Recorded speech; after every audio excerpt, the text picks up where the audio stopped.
I'd say a little bit of both. Obviously, you have your own emotions and how you handle them naturally, but I definitely think it's part of the fight IQ how you handle those, how you channel those.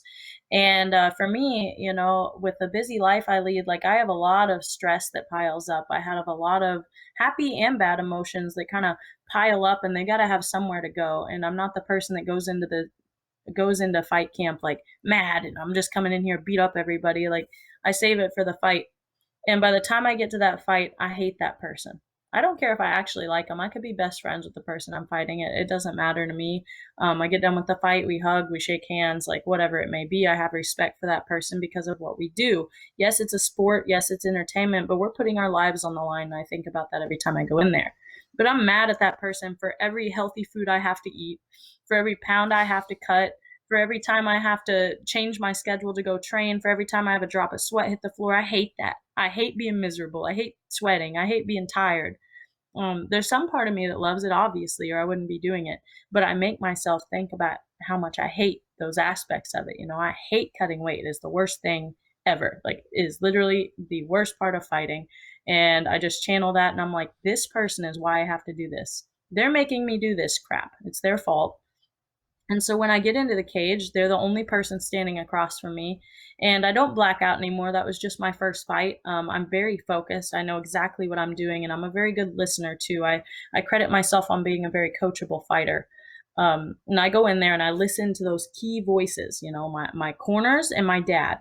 And those are who I listen to. Sometimes I can even be smart enough to listen to their corner, and key into their voices, which Especially obviously now. this yeah, I was going to say, obviously, this quarantine helps with because you only hear four voices anyway.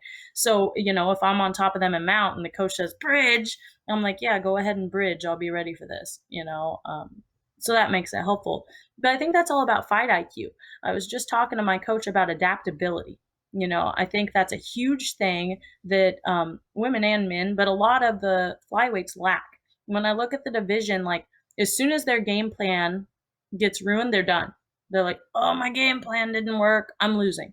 I'm like, no, my game plan can change like this. Every time I throw a punch, my game plan changes in my own mind. So my coaches and I, like, I never focus. People are always like, what's your game plan?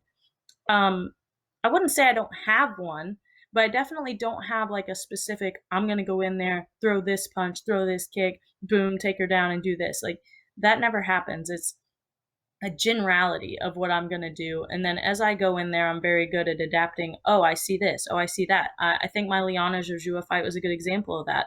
I saw that she was coming down, her head just a little bit up. I know an elbow is much more powerful than an uppercut, and I could reach it a lot better. And every time I'd step in, she wasn't doing anything to block it other than punch me at the same time.